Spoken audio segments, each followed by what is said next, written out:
ones that observe. Well, baby, I'm a put on a show kind of girl. Don't like the backseat, gotta be first. I'm like the ringleader, I call the shots. I'm like a firecracker, I make it hot when I put on a show. Feel the adrenaline moving through my veins. Spotlight on me and I'm ready to break. I'm like a performer, the dance floor is my stage. Better be ready, hope that you feel the same. All eyes on me in the center of the ring, just like a circus.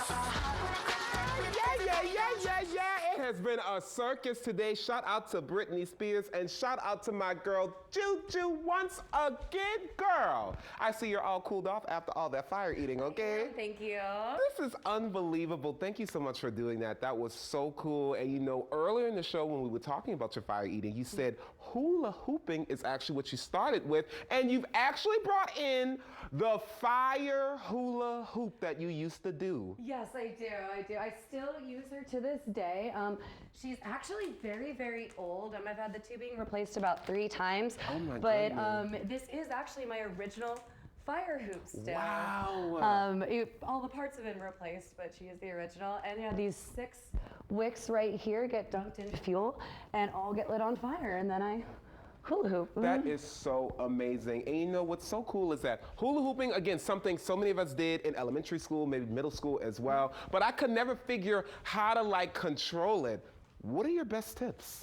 Oh, best tips. Well, when you're first starting off hula hooping, the bigger the hoop and the heavier the hoop, the better. I can hold it for you, baby.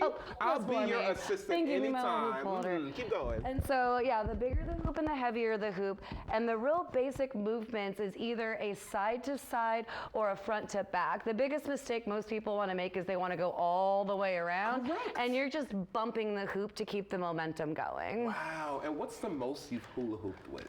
Most I've hula hooped with would be something called a slinky. I'm not sure exactly how many are there, but it's a whole bunch of hula hoops sort of like right on top of each other pressed together, and it sort of looks like you're in a giant slinky. Unbelievable. And it took years? Like, how old were you when you started hula hooping professionally? I actually started hula hooping at the age of 18. So when I started all of this, so 2 years ago. I had never done it as a child or thank you.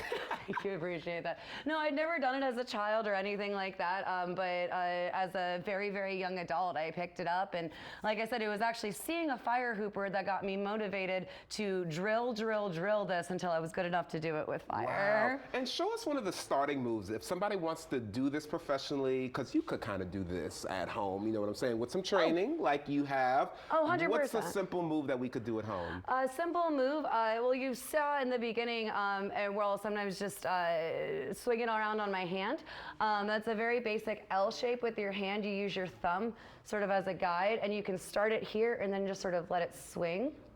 Okay. Just by gravity. Yeah. And then when you get a little more comfortable with that, you give it a little bit of a push, and you start pushing up, up, up, up, and then eventually this leads to a very clean plane really fast, and then you can do other tricks with that as well. Come on. And you know, we played Circus by Britney Spears because we had a little bit of a circus today, you know what I'm saying? But yes. What are your favorite songs to do this hula hoop act to? I have a lot of favorite songs. It sort of depends on the genre. I do love some MIA. Yeah. I do also love some Britney. Yeah. I do like a little bit of a little like a funkier thing, like some Beats Antique, or even some dating myself, but like Big Gigantic, things like that. Come on. A little bit of electronic and a little bit of like a funky flavor to it as well. You are so cool. And you know, all throughout the show, we've been talking about this big damn show, something Odd Corey does every 3rd Friday of the month. You are a part of a lot of them. Oh, I am part of all of them. You're part of all of them. I guess I didn't actually really touch on it, but Odd Corey and I are partners. We met on the Palace of Illusion years and years ago. Wait, like in real life? In real life, yes.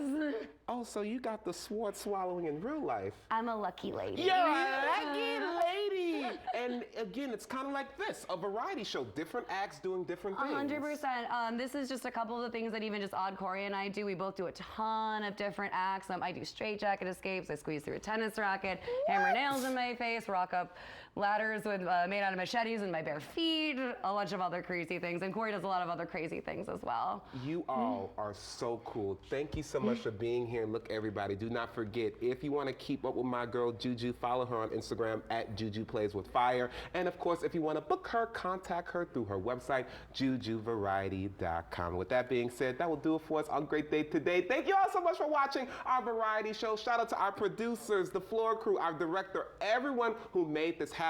I also want to thank our amazing acts. Come on in, starting with our fabulous Chris McDaniel. We also have Odd Corey, and we also have Slim Jim. Thank y'all so much for being here. Take a bow. We'll see you all back here next time. Until then, I'm Malik Mingo. Make it a great day, Louisiana.